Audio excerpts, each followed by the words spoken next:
Assalamualaikum warahmatullahi wabarakatuh. Saya Nafira Madana dengan NIM 230403005. Saya akan menjelaskan mengenai asuransi syariah, pegadaian syariah, perusahaan pembiayaan syariah, modal ventura syariah, dana pensiun syariah, dan lembaga wakaf syariah guna memenuhi tugas mata kuliah saya, lembaga keuangan syariah. Asuransi syariah adalah bentuk pelindungan finansial berbasis prinsip-prinsip Islam seperti ta'awun atau tolong-menolong, keadilan, dan amanah, serta saling membantu dengan mengisikan dana ke dalam dana tabarruk atau hibah untuk menghadapi risiko bersama. Sistem ini menghindari unsur riba, gharar atau ketidakpastian, dan maisir atau perjudian, sehingga berbeda dengan asuransi konvensional yang berbasis akad jual beli dan bunga. Dalam asuransi syariah, perusahaan bertindak sebagai pengelola amanah, sementara keuntungan diatur sesuai dengan prinsip bagi hasil atau mudharabah. Jenis-jenis asuransi syariah mencakup asuransi jiwa, kesehatan, kendaraan, properti, perjalanan, pendidikan, makro, serta dana haji dan umroh. Setiap jenis dirancang untuk memenuhi kebutuhan proteksi sesuai syariah. Misalnya, asuransi pendidikan membantu orang tua mempersiapkan biaya pendidikan anak, sementara asuransi kesehatan memberikan pelindungan terhadap biaya medis. Keseluruhan produk ini mendukung prinsip tolong-menolong dan memberikan rasa aman kepada peserta. Perbedaan utama asuransi syariah dan konvensional adalah penggunaan dana tabarruj untuk klaim, adanya dewan pengawas syariah, dan investasi dana pada sektor sesuai syariah. Dalam konvensional, premi menjadi milik perusahaan, sedangkan dalam syariah, dana tetap milik peserta dan dikelola untuk kepentingan bersama. Dengan demikian, asuransi syariah tidak hanya menawarkan perlindungan finansial, tetapi juga mendorong keadilan dan keberlanjutan ekonomi berdasarkan nilai-nilai Islam. Pegadaian syariah adalah lembaga keuangan yang menyediakan layanan peminjaman dengan sistem gadai berbasis prinsip syariah Islam. Sistem ini menggunakan akad trans sebagai dasar transaksi yang berbeda dengan sistem gadai konvensional karena tidak melibatkan bunga. Prinsip utama pegadaian syariah meliputi tauhid atau keimanan, ta'awun atau tolong-menolong, dan tijarah atau bisnis. Pegadaian ini memberikan solusi keuangan yang aman dan sesuai dengan syariah, di mana barang yang digadaikan tetap menjadi milik nasabah dan hanya dikenakan biaya jasa penyimpanan tanpa tambahan bunga. Keberadaan pegadaian syariah di Indonesia didukung oleh mayoritas penduduk muslim dan lembaga keuangan syariah internasional. Prospek pengembangan yang cukup besar mengingat kebutuhan masyarakat akan layanan yang bebas riba dan adil. Selain itu, pegadaian ini dapat berperan sebagai alternatif pembiayaan dengan prinsip bagi hasil yang mengedepankan transparansi. Meskipun demikian, tantangan yang dihadapi termasuk kebutuhan tenaga profesional untuk mengelola sistem bagi hasil secara akurat dan kepercayaan masyarakat terhadap operasional yang sesuai dengan nilai-nilai syariah. Perbedaan utama antara pegadaian syariah dan konvensional terletak pada sistem pembiayaannya. Pegadaian konvensional menggunakan bunga yang dihitung dari nilai pinjaman, sementara pegadaian syariah menggunakan biaya pemeliharaan barang yang adil sesuai prinsip syariah. Dengan menawarkan layanan yang bebas bunga dan berbasis akad ran, pegadaian syariah menjadi pilihan yang relevan bagi masyarakat yang ingin memenuhi kebutuhan finansial tanpa melanggar nilai-nilai Islam.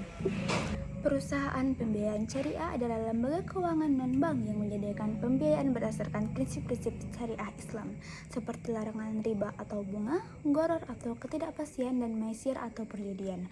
Operasionalnya didasarkan pada akad-akad syariah seperti murabahah atau jual beli dengan margin keuntungan, mudharabah atau bagi hasil, dan ijarah atau sewa. Selain itu, lembaga ini wajib diawasi oleh Dewan Pengawas Syariah untuk memastikan semua transaksi sesuai dengan hukum Islam. Manfaat perusahaan pembiayaan syariah mencakup penyediaan alternatif pembiayaan yang sesuai dengan nilai Islam, peningkatan akses modal bagi UKM dan masyarakat menengah ke bawah, serta mendorong transaksi yang transparan dan adil. Selain itu, perusahaan ini turut memajukan ekonomi berbasis etika dengan mendukung usaha halal dan menolak industri yang bertentangan dengan prinsip Islam seperti perjudian atau alkohol. Perbedaan utama perusahaan pembiayaan syariah dengan konvensional terletak pada prinsip dasarnya. Perusahaan syariah beroperasi dengan mekanisme bagi hasil dan hubungan kemitraan, sementara konvensional menggunakan sistem bunga dengan hubungan kreditur-debitur. Selain itu, pembiayaan syariah menekankan keadilan dan transparansi dalam setiap akad, sehingga memberikan kepercayaan lebih kepada nasabah yang mengutamakan keberkahan dalam transaksi keuangan. Modal Ventura Syariah adalah bentuk pembiayaan berbasis penyertaan modal yang dilakukan untuk membantu pengembangan usaha dengan melandaskan prinsip-prinsip syariah Islam seperti menghindari riba, gharar, dan maisir. Modal Ventura ini sering digunakan untuk mendukung perusahaan kecil, menengah, dan koperasi yang membutuhkan modal dalam jangka waktu tertentu. Modal Ventura Syariah tidak menentukan return yang tetap, melainkan mengandalkan pembagian keuntungan atau profit sharing sesuai akad yang disepakati. Mekanismenya melibatkan investor, perusahaan modal ventura, dan perusahaan pasangan usaha dalam pola pembiayaan langsung, kemitraan, atau model inti plasma.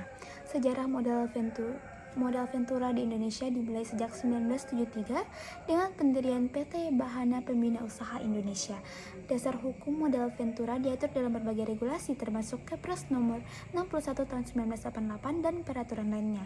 Modal ventura syariah memiliki manfaat besar seperti membantu perusahaan dalam mengembangkan produk, meningkatkan efisiensi distribusi, serta memberikan solusi pembiayaan bagi perusahaan baru yang sulit mendapatkan pinjaman bank.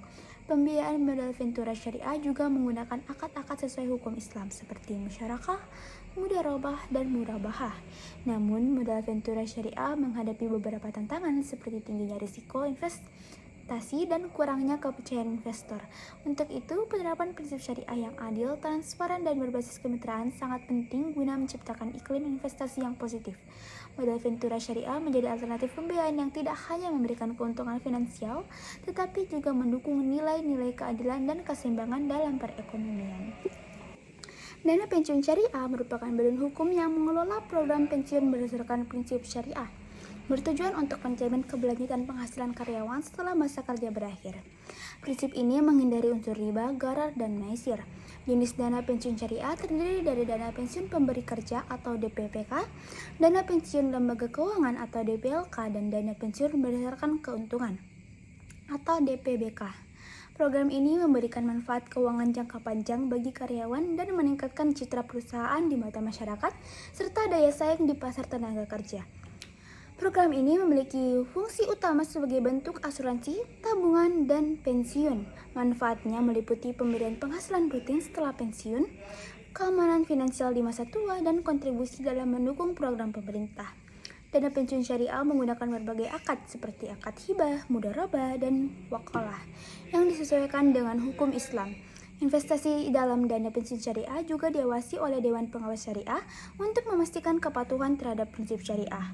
Meskipun bermanfaat, pengembangan dana pensiun syariah masih menghadapi kendala, seperti rendahnya pemahaman perusahaan tentang konsep ini, adanya program pensiun wajib oleh BPJS Ketenagakerjaan, dan insentif pemerintah yang kurang. Untuk mengatasi tantangan ini, diperlukan edukasi yang lebih luas dan dukungan kebijakan yang lebih kuat. Program ini diyakini dapat memberikan solusi keuangan etis bagi masyarakat yang berorientasi pada nilai-nilai Islam. Lembaga wakaf merupakan institusi penting dalam ekonomi syariah yang bertujuan untuk mengelola dan mengembangkan harta wakaf untuk kesejahteraan masyarakat. Wakaf berasal dari kata Arab waqafa yang berarti menahan, yang dalam istilah syariah merujuk pada penyerahan aset untuk dimanfaatkan tanpa mengubah kepemilikan. Secara umum, wakaf memiliki fungsi sosial dengan menjembatani individu yang memiliki kelebihan harta untuk membantu yang membutuhkan. Sementara secara khusus berkontribusi pada pembinaan sumber daya manusia dan pembangunan masyarakat. Namun, lembaga wakaf menghadapi berbagai kendala, termasuk aspek hukum, manajerial, dan sosial. Kendala hukum meliputi ketidakpastian peraturan dan birokrasi yang rumit. Dari sisi manajerial, kekurangan sumber daya manusia terampil dan sistem informasi yang memadai sering menjadi hambatan. Secara sosial, rendahnya kesadaran masyarakat terhadap pentingnya wakaf dan sikap skeptis terhadap lembaga pengelola juga memperlambat perkembangan wakaf di Indonesia. Untuk mengoptimalkan peran wakaf, beberapa strategi diperlukan seperti meningkatkan kesadaran masyarakat melalui kampanye dan edukasi, memperkuat manajemen lembaga wakaf dengan pelatihan serta teknologi informasi, diversifikasi aset ke sektor produktif, dan menjalin kolaborasi dengan pemerintah maupun lembaga lain. Dengan pendekatan yang strategis dan terencana, wakaf dapat menjadi instrumen yang lebih efektif dalam mendorong kesejahteraan masyarakat.